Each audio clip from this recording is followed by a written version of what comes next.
except, you look at Godard and say he knew all along what he was doing. I mean, maybe. And at the same time, you getting this cast to respond with a kind of spontaneity, like nobody knows what they're doing and we're watching it. It's just magic. And we had to do it 180 degrees different than they did to create that, like they could just show up on the street with, their crew looked like a student film. They didn't have an art department, they didn't have transpose, they didn't have a sound department, wardrobe locations. It was a very small crew, just kind of stealing it. Godard was sort of conjuring this from the real world as he found it, obsessively. We had to create, as you can imagine, 64 years later, we were back at a lot of the real locations, but we had to create everything. But it was really fun. Every department was all in on it. Hair, so we cut her hair. But, that kind of obsessive creation was really fun. And to make it feel, I wanted this film to feel like a film made back then with that same kind of spontaneity, but we couldn't, it was we rehearsed and everything was very specific, but that was the trick, to make it feel that way. Well, the trick worked. I really felt it was just happening right in front of our eyes. So I'm just going to go down and speak to everybody. I loved your Jean Stevens. She was so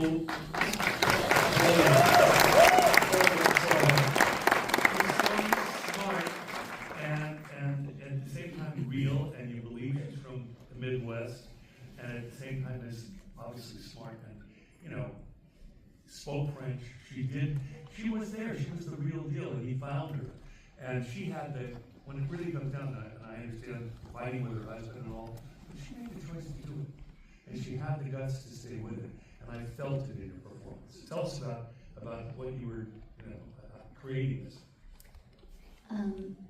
Well, I had the great privilege of working with Rick 11 years ago on a movie called Everybody Wants Some. And Hell yeah. And I was 19, and Rick actually said to me then, he said, I'm making a movie, in his very Rick way. I'm making a movie about the making of Breathless, and I think maybe you should play Gene Seberg. But I have a really terrible memory, and I remember this like it was yesterday because I was so sure I was going to be cut out of the film, because I was so excited to be there, and I was 19, and I was like, what am I doing? And I kept reading the script thinking, if you take my character out, the script still works, so he's just gonna cut me out. And when he said to me the thing about, I was like, oh my God, maybe he's not gonna cut me out of Everybody Wants Some. And I remember it like it was yesterday, and it's kind of, it is very surreal to be here 11 years later, and for him to have been very true to his word.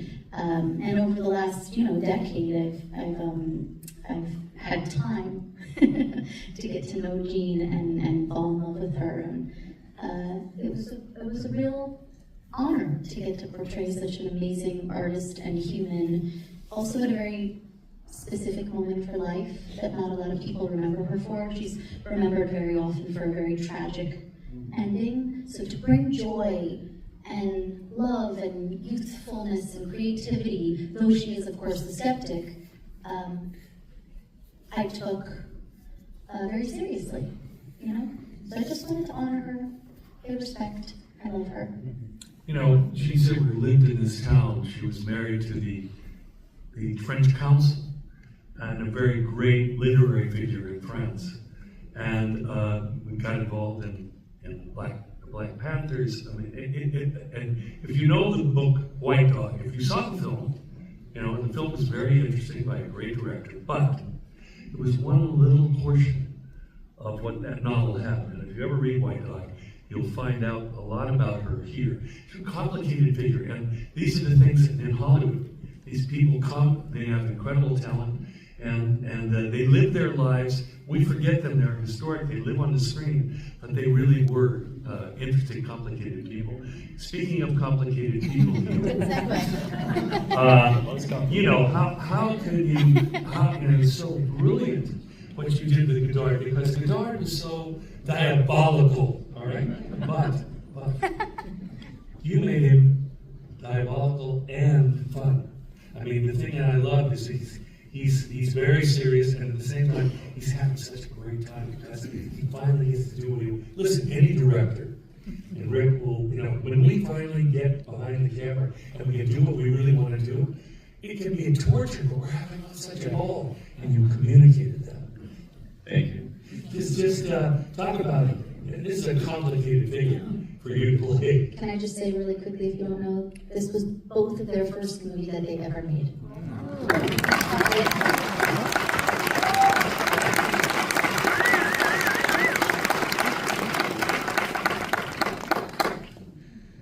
No, I want you to answer. Oh, yeah. I have a job to do. Yeah, so it was a really big challenge to play Godard, but we discussed with Rick a lot about this. It's also a young guy that has the opportunity to make his first film, and it was not so hard to imagine because this is what's happening to me also making this movie with Rick. So there has some similarity with our moments in our career. Career, this is a big word. But yeah, I felt like embodying somebody who really existed felt a big challenge of respect, because he's not here to tell you if you did good or bad. And I wanted just to find the right amount of humanity that he was having at this moment in time. And I just didn't want it to be too harsh or too gentle with him, because obviously he was a personality, Wonderful.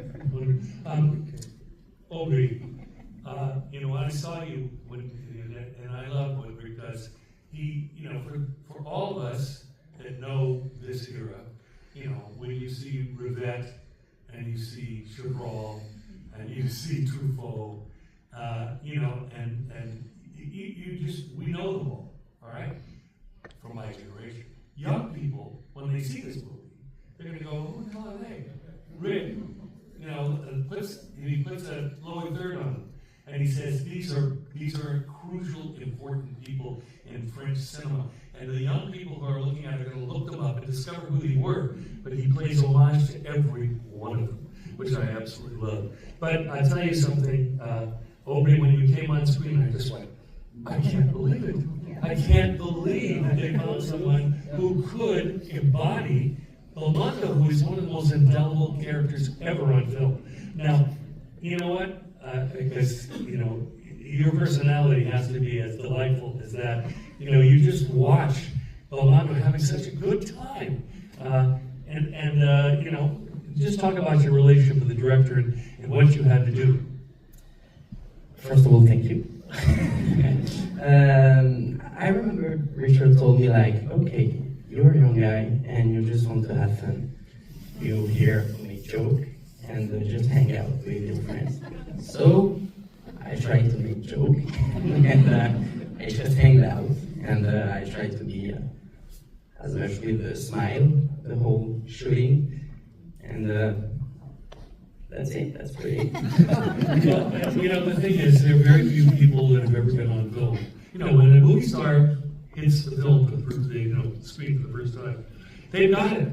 There's great actors, but when they have it, tell me about this casting. Yeah, Aubrey, I know a lot of young French actors. Hundreds came through for months. But he came in, he had this quality. It wasn't just the facial resemblance that's what got him in the room, but the way he carried himself, with a quick smile, personality was. Belmondo was not this brooding young, in his head kind of guy. He had this kind of generosity and a good heartedness to him. And that's Aubrey. It was the way he carried himself. And you can say that about every cast member. The resemblance is one thing. That's important. But it's really who they are as an actor and as a person. All the same thing. I met a lot of good artists, but he had this kind of I call it, and it's not a put down, but he had what I call the unearned confidence and swagger of a first-time rocker. You know, like, hey, he kind of thinks he's something, you know? I like that. You know, he was like, you know, anyway. Michelle, I want to know, because, you know, this film, it didn't just happen 6 months ago. Talk about the process. How do you bring something like this to the screen with, you know, you and Richard? You pray, you cry, you beg, and eventually you take a risk because nobody wanted to finance this movie. So first there was a meeting with Rick, reading the script, deciding to do it together, falling in love with what the movie is saying about cinema and what it means to make a movie and how crucial it has to be and how easy it can be if it is really crucial to you. But then came the financing side of it. Strangely enough, finding the cast, working on the effects, finding the crew, all this was difficult but really fascinating to prepare. But finding the money was impossible. Because everybody was saying, black and white, unknown actors, go down, forget it. So at one stage we really had to decide if we were going to forget it or risk it. And we decided to risk it, and thank God, Cannes was our savior. Thierry Frémaux loved the movie, the Cannes team loved the movie, because they loved it so much and they were so amazed by how really fun it was. We decided to really hide it till Cannes, but nobody should see it before Cannes. Because, you know, Cannes movies can be really tough and heavy, and after 2-3 days of heavy Cannes movies, you discover this one, and you kind of feel happy to be there. And we sold the world in 5 days, and that saved us. And thank God we did, and it covered the risk, and so we were really proud we took that risk.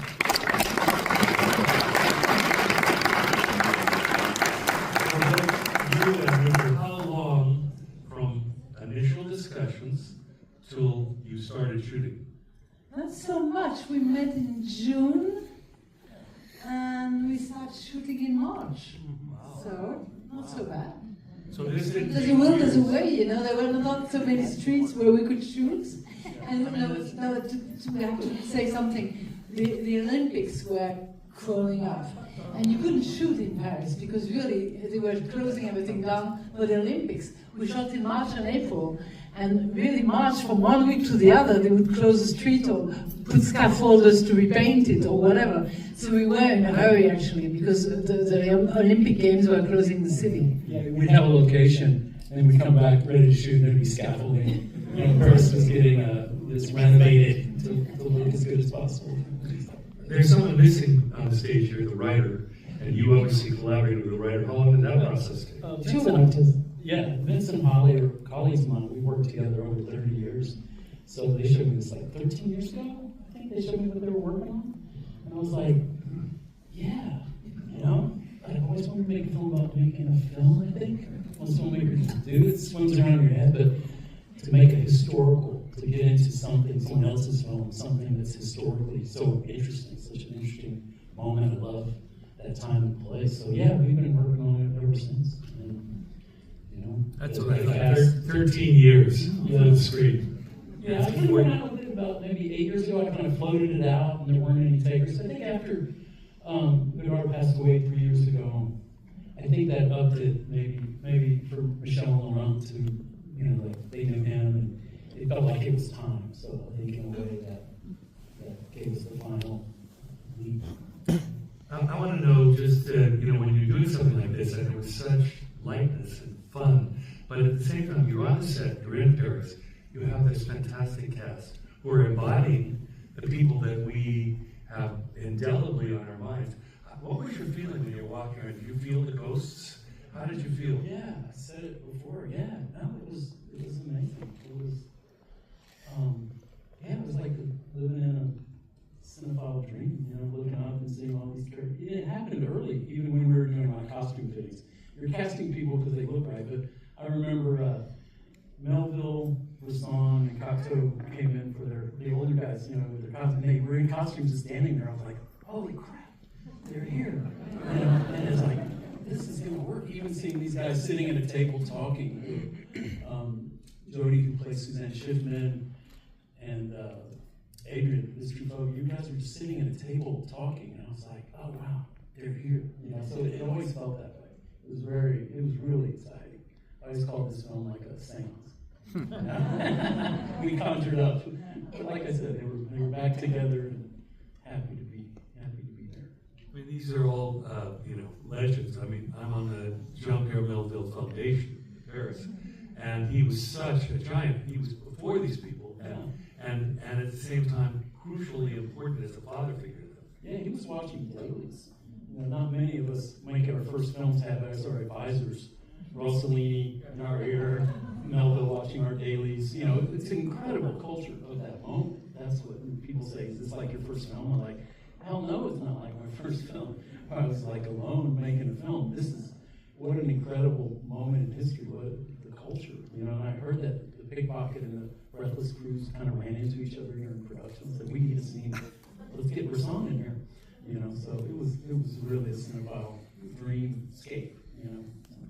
I think that the thing that's fabulous, the Cahiers du Cinema, you know, and Eric Rover was, I guess, the editor, you know, but to have that group and see how collaborative they were. I mean, they're competitive, Yeah, but true and friends. cynics, but true friends, and you captured it beautifully. So there's so much romance in this movie because you can clearly see, and this is why this is perfect for this festival. It's an American in love with French cinema, and he put it on the screen. Yeah, it's true. It's a love letter. It's a love letter. Yeah, obviously, but someone else said, "Oh, it's a thank you note." Too. I was like, even better. Yes, indeed. Because I think they gave us the freedom to just make your own films. Cinema is personal expression. Film can be anything. You know, they lowered the bar in a great way. You can make a film about something that people didn't used to make films about. You know, it can be anything. So, forever inspiring to many generations. Mine being one of them along the way. Well, I think you're much. I mean, the thing that's also great, and we've seen Rick's movies. I mean, he's made a lot of movies. We had a panel this morning with Sean Baker and Jason Reitman, and Rick was the eminence grise there. It's like, wait a minute, the kid is like grown up. Yeah. But I want to just compliment you on this is a masterful work where you're in control, but it doesn't look like it. It looks like everybody is just having a ball, and you believe it's all happening. That's not easily done, believe me. And so anyway, compliment.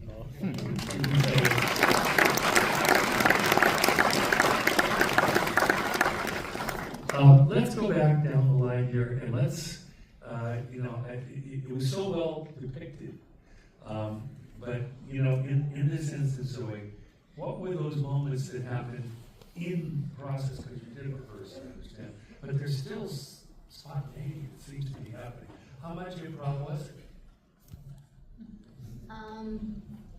The least I've ever done in my life, because I didn't speak a word of French before making this movie. So that was a restriction. And a great connector, though, to Jean, because she was also learning French while she was making Breathless. And I always have this feeling when I watch Breathless that there's this essence of mystery to her that I was really anxious about, because I just feel like the least mysterious person in the world. And I didn't know how to capture that. And I felt like trying to mask the fear of being caught, that I didn't know every single word that the other actors were saying, and sometimes I was afraid I was mispronouncing things, and trying to mask that fear, because this defense mechanism turned into kind of a mysterious thing, just like, and I felt this connection to her in that way. So, yeah. But no, we didn't improv. I think that's also like we had about as much time rehearsing as we did shooting, which is, it's Rick's process, which I think is an actor's dream. And very rare, actually, to have the luxury as an actor. Once you're on set, you really know that you've all really hashed out the scene, you're all on the same page, you've been to the set. Like that's a real luxury that I've only been afforded on, actually, your movies. So there was no improv. Of course, there's moments of spontaneity and things that you don't plan for, but no improv. In this instance, were you an actor? Have you been an actor? This is just your first film? My first plan was to become a director, so I kind of became one in this movie. Sure did. You would direct. I would say cut, and I'd say, and Guillaume would kind of keep going. I'd say, you're playing.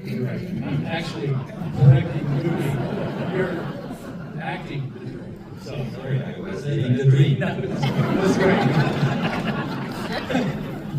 But yeah, so for 10 years, I've been trying my best to understand every job that was a movie set, and also production and distribution. I've done it all, like with internships and participating to other projects. And so my goal was really to become a director, but one day I realized I was terrible at giving direction to actors. It's like you have a horse and you tell him like go right and he goes left. So it was really strange to me. And I think it was because acting was the job that scared me the most, So for a long time, I didn't want to know about it. But one day, eventually, I tried it. I did a class for 2 years, and I understood the language of the actor. It's more about action, trying to tell them what they are doing, more than what you want them to feel or have a result. And then I posted some pictures on the internet and a video of me, like presenting myself. Like if someone was writing a biopic about me, I would be the perfect casting actor for this. And it turned out that it rang the bell of Stéphane Battu, our casting director, and he sent me an email and offered me to play Charlie Godard, Shooting Breathless, directed by Rick Linklater, and it felt like a scam. So I was afraid to respond, but I did, and I'm glad to.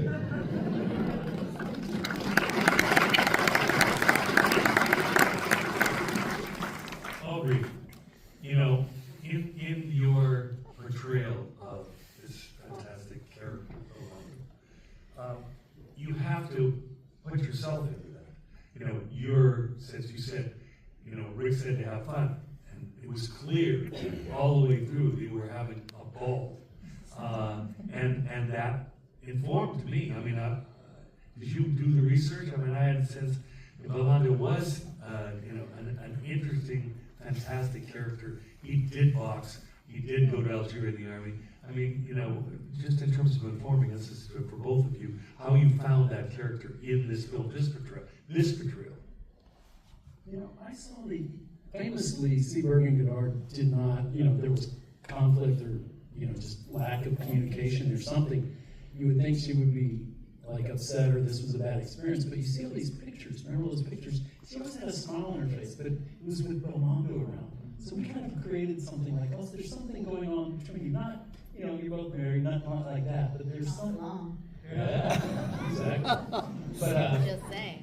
Belmondo had this, he was kind of the glue that kept everything. And I've seen that on movies. Someone's probably to have a bad time, but they had a good time because they liked working with. And that's what I was thinking.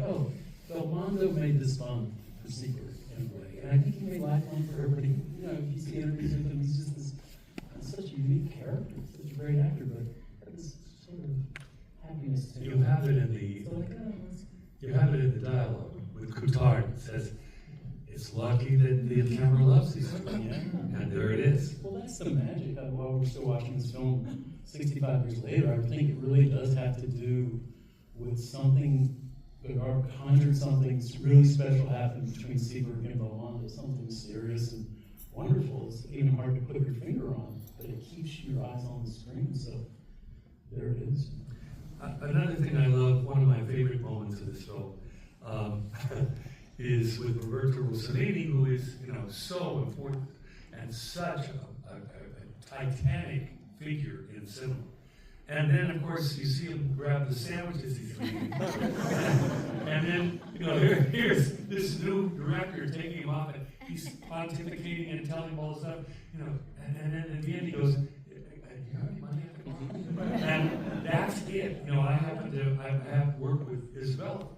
And they lived in the Raphael in Paris, and they got thrown out on the street. Ingrid Bergman, Roberto Rossellini, and the two kids, and they literally couldn't pay the bill, and they were thrown out. She said, I had no idea where we were going. He's the archetype for the indie director, which means you're broke, and you're kind of struggling, and that was it. The Italians hate that, by the way. They were like, Rossellini would never steal sandwiches. I said, it's his reception. They're his sandwiches. But that was true. Yeah, her stories, I read those. She's, things, furniture's being, taken away. So it's like, you think they're rich, but he put all his money in his movies or something. He's a hero for that. But I'm not going to, have. Well, I might take a couple of questions. They're being so generous here. But anybody want to ask a question? Good. Yes. I'm just curious, trying to evaluate the titanic impact of the Nouvelle Vague on film. Did you feel any pressure to somehow be as good as all of those films, for 400 blows and don't shoot the pianist and all that? Did you feel any, like I got to measure up somehow? No, not at all. Not at all. I mean, I told everybody, this is a film made in 1959, not by Godard, not by Truffaut. One of the other filmmakers, I picked Jacques Rogier. I said he made this film because he's buddies with Godard, and it was in an archive. This was of the time, but not by any of them. I just wanted to have the same texture because it's the same, film stock at the same time, the same means, not a big budget. We're shooting off balconies, no crane shots, no Steadicam. The language of cinema of that time. So, I told everybody, you're not playing an icon. This film's not going to be any good. No one knows who you are. I just kept lowering the stakes of what they were doing. You're just young people doing the best you can with this opportunity. You're happy to be here. You have no idea if this film's going to work. I said, there's a revolution going on, but only maybe one person knows it, And that was kind of where we worked from. It was really low stakes. I don't like period films that feel so important, like we're in a period film, it's like, no, they're just young people living in their moment, So that was the vibe I was going for. So we never talked about anything like that, about measuring up or being like that. I think the important thing here is this is Rick Linklater, all right? Have you seen any of his movies? The people in his movies, the important thing about Rick's movies is that they see you as, oh, that's the way people really are. That's the way they respond in life. He's not pretentious. He's very smart and he's a serious filmmaker. But when he goes and puts people on the screen, they come alive as they should in a natural context.